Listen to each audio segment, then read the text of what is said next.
Nossa proposta aqui sempre foi prisões sem muros. Ontem eu estava dando uma aula de oratória e eu estava comunicando para o pessoal que o meu livro, né, tem esse tema, Prisões Sem Muros.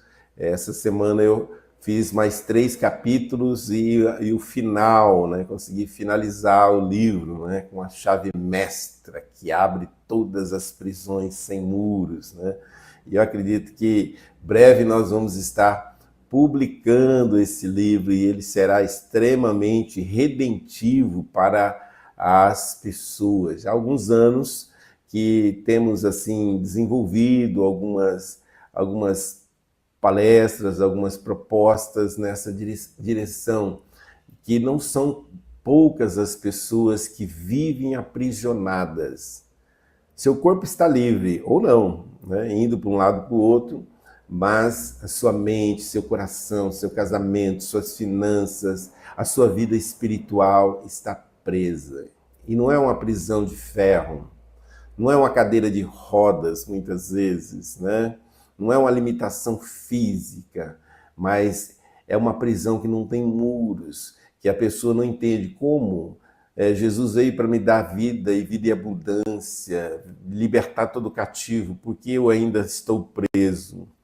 Primeiro, é importante a pessoa perceber que ela está presa, áreas da vida dela está presa, e depois ela caminhar em direção à libertação que Jesus já deu a ela. Então, hoje eu quero falar sobre verdade versus mentira. Qual delas você tem acreditado? Ou qual delas tem a sua verdade, que tem balizado a sua vida? São as verdades de Deus ou as mentiras do diabo? Uma delas, com certeza, está dirigindo a sua vida ou aprisionando a sua vida.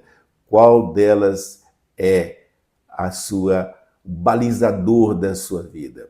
A Bíblia diz em João capítulo 8, verso 44, diz: vocês pertencem ao pai de vocês. Olha que forte isso. Vocês pertencem ao pai de vocês. Quem disse isso foi Jesus. O diabo, e querem realizar o desejo dele. Ele foi homicida desde o princípio e não se apegou à verdade, pois não há verdade nele. Quando mente, fala a sua própria língua, pois é mentiroso e pai da mentira. Olha que coisa interessante. A mentira tem um pai, a mentira tem um criador. E a mentira, em 2 definições simples que eu coloquei aqui, que a mentira é a arte de esconder a verdade usando com habilidade a palavra. E nesses dias, né, em que a gente tem vivenciado alguns cenários, né, nas mídias, a gente tem observado como algumas pessoas que se propõem a assumir determinadas posições, como elas têm usado com habilidade as palavras para esconder as verdades, as suas verdadeiras intenções e motivações para ocupar essas posições. Então, é a mentira. E o pai da mentira, a gente já observou na palavra de Deus, é o próprio diabo. E é ele, segundo a Bíblia, que criou-a. Então a mentira ela nasceu da intenção diabólica de esconder a palavra de Deus. Então, você observa que a mentira realmente tem um pai e os mentirosos se faz filhos desse pai. E aí, o que é que tem dirigido a sua vida? O que é que você está ouvindo? São as verdades de Deus ou são as mentiras do diabo? Será que você não está acreditando nas mentiras do inimigo sobre você? Porque se há uma arma poderosíssima que o inimigo usa contra nós, é o engano. Essa é a arma que ele usa contra mim, contra você, que é o engano. E o principal alvo dessa arma é a nossa identidade. É a nossa identidade. O nosso inimigo sabe o quão essencial é a nossa autopercepção. Então, ele mente para você sobre quem você é. É por isso que muitas vezes, depois de você chamar a atenção dos seus filhos, gritar para com os seus filhos, às vezes até corrigir os seus filhos, você pode pensar que você é um mau pai, uma má mãe. Você fica com aquele sentimento pesaroso, é como se fosse uma seta lançada contra a sua alma para dizer que você é um mau pai, porque você corrigiu o seu filho, ele não gostou. De repente, quando você não consegue um emprego, não consegue, sabe, avançar, você pode pensar que você é um fracasso, que você não consegue obter êxito.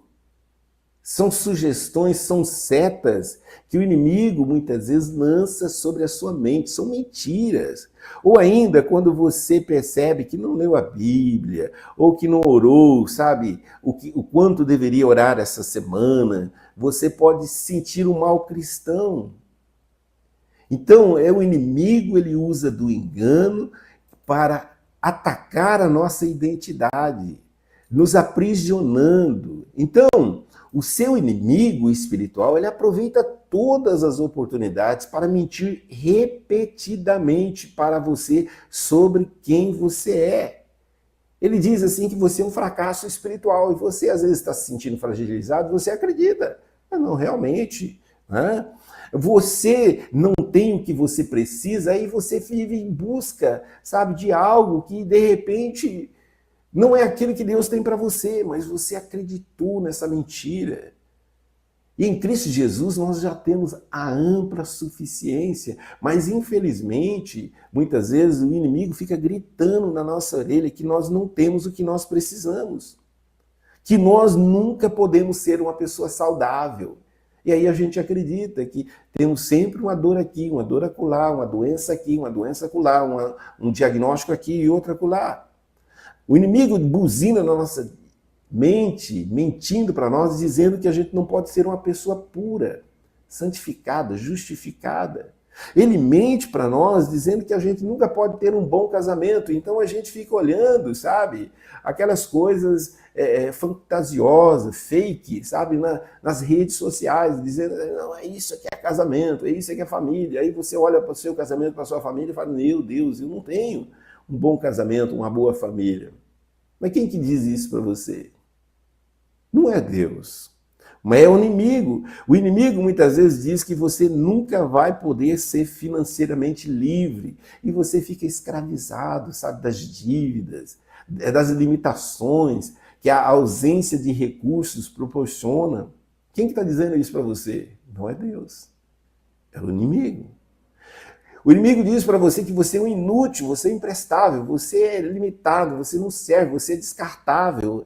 Quem diz isso não é Deus, é o inimigo. O inimigo diz para você que você nunca vai mudar. Eu não sei quais são as mentiras que o inimigo tem colocado na sua mente e o pior, você tem acreditado. Quando você acredita nas mentiras do diabo sobre a sua vida, você se torna preso nessa prisão sem muros. E você vive se debatendo de um lado para o outro e não consegue sair dessa situação ou condição. Você vive refém dessas mentiras. Você vive preso a essas mentiras. É interessante como isso nos limita, como isso nos deixa a uma vida aquém daquela que Jesus conquistou na cruz do Calvário para nós. A gente fica infeliz, a gente acha que o mundo vive tramando contra nós, a gente se sente rejeitado em todos os contextos, seja social, seja na igreja, eclesiástico, seja familiar, a gente se sente rejeitado, incapaz, frustrado, derrotado, fracassado. E aí a gente fica lutando e se debatendo contra alguém que Jesus já derrotou. O inimigo até mente para nós com relação a isso, que a gente precisa lutar contra o diabo, contra ele. E a verdade é que ele já foi vencido. O que você precisa lutar é contra a sua carne, para você permanecer em Cristo Jesus, ou seja, junto àquele que já venceu.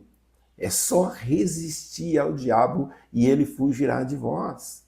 Você não precisa se debater, você não precisa de estratégias, você não precisa de armamento, equipamento bélico espiritual para vencer o inimigo. Jesus já venceu. Creia nisso. Essa é a verdade que te liberta de estar travando uma batalha com um prisioneiro, com alguém que já foi vencido.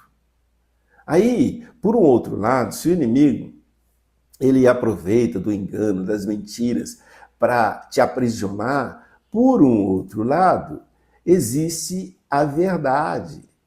Deus define o seu verdadeiro eu. Então, quem Deus diz que você é? Você já parou para pensar nisso? Já parou para ver isso, ouvir isso e acreditar nisso? Quem Deus diz que você é? A Bíblia diz que você é procurado por Deus, precioso às vistas de Deus, uma nova criação em Cristo. Você é perdoado, você é amado, você é aceito, você é filho, você é completo, você é escolhido, você é obra-prima de Deus, você é capaz de fazer todas as coisas através de Cristo que lhe dá força, você é mais do que vencedor através de Jesus que te ama. É isso que Deus diz quem você é. Você pode até temer, ter estragado tudo, porque você muitas vezes pecou, mas a profundidade do seu pecado não é maior do que o poder de Deus para te perdoar. Eu vou repetir isso. A profundidade, a grandeza, sabe, a dimensão do seu pecado não é maior do que o poder de Deus de te perdoar.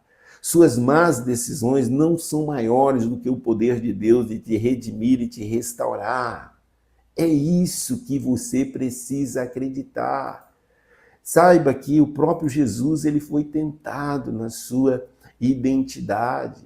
Mas olha, lembre-se disso, de que você é novo em Cristo e você é exatamente quem Deus e não seu inimigo diz que você é. Ou seja, você se torna novo, você não é a melhor versão de si mesmo, você não é remendado, você se torna nova criatura. Então lembre-se que você não é as coisas negativas de que seus pais disseram, sabe, seus professores disseram, que o momento às vezes está dizendo, ou às vezes alguma circunstância passada está dizendo que você é. Você não é isso. Acredite que você é o tipo de pessoa forte, flexível, que está melhorando de forma consistente e intencional. Foi isso que o Senhor disse para Gideão. Gideão, varão valoroso, você é forte, vamos levantar, vamos para cima, você vai liderar o povo, você vai libertar o povo do regime de escravidão dos gibeonitas que já dura 7 anos, você é o cara. É isso que Deus disse para Gideão, eu acredito que é isso que Deus diz para mim, para você. Você é o cara, você é a pessoa, você é o escolhido, você é mais que vencedor, você é predestinado a ser cidadão dos céus. Você não pode abrir mão daquilo que Deus te tornou filho, filho amado, filha amada. É isso que você é. Mas o diabo, simplesmente, ele quer questionar isso, como questionou com Jesus. Se você é filho de Deus, manda com que essas pedras se transformem em pães. Você está com fome. Então faça isso, se você é filho de Deus. Então, se o diabo, ele mentiu para Jesus para enganá-lo, para desviar a atenção dele, para tirar ele do foco, para roubar as energias dele, imagina o que ele não faz comigo e com você. Com certeza, a estratégia é a mesma. É óbvio que as maneiras são diferentes, são contextualizadas. Mas quando você olha para a Bíblia, que é a verdade que liberta, olha com um olhar, sabe, de alguém que tem o discernimento do Espírito, que está buscando a revelação da palavra, você descobre quem você é. e o que e em quem a cada dia Deus está te tornando. É isso, é isso. Então, lembre-se disso. Lembre-se disso, que você é novo em Cristo Jesus. Você é exatamente quem Deus diz que você é e não o seu inimigo. Eu quero orar por você. Nosso Deus e nosso Pai, nós louvamos o Teu nome pela Tua palavra. Palavra essa que todos os dias, continuamente, está declarando quem nós somos. E ela diz que nós somos a primícia da criação. Ela diz que nós somos a menina dos seus olhos. Ela diz que nós somos, por meio de Cristo Jesus, uma nova criação, mais do que vencedores. Que nós somos em Cristo Jesus alguém que não precisa ficar lutando por autoafirmação, por autorreconhecimento, porque o Senhor não apenas reconhece quem nós somos, mas declara quem nós somos diante de principados e potestades. E o Senhor já fez isso quando nós levantamos a mão e convidamos para ser o nosso Senhor e Salvador, e o Senhor enviou o Espírito Santo da promessa e nos selou com o seu Espírito. Então nós somos filhos amados, redimidos, predestinados a sermos cidadãos dos céus. E enquanto esse dia não chegar, o Senhor já nos capacita a viver uma vida plena, uma vida abundante, uma vida livre, uma vida repleta, suficiente. Então, em nome de Jesus, que essas verdades sejam estampadas em letras garrafais no coração e mente de cada ouvinte e internauta, para que eles possam, Senhor, a partir de então, sempre quando o inimigo apresentar uma mentira a respeito deles, eles possam apresentar, refutá-las com as verdades que o Senhor diz que nós somos. Porque a tua palavra diz que se nós resistirmos o inimigo, ele vai fugir de nós. E nós precisamos, Senhor, que essas verdades estejam em nós, para que com essas verdades nós possamos refutar, resistir todas as setas, todas as investidas do diabo. Então seja com esse internauta e abençoe, porque a tua palavra diz que nós somos filhos amados, que nós somos mais que vencedores e que nós vamos morar nos céus. E enquanto os céus não chegar, o Senhor nos dá a oportunidade para fazermos nas nossas áreas de influência um pedacinho dos céus. Então seja com esse ouvinte e abençoe. Pai, no nome de Jesus eu oro, no nome de Jesus eu agradeço. Amém, amém, amém e amém.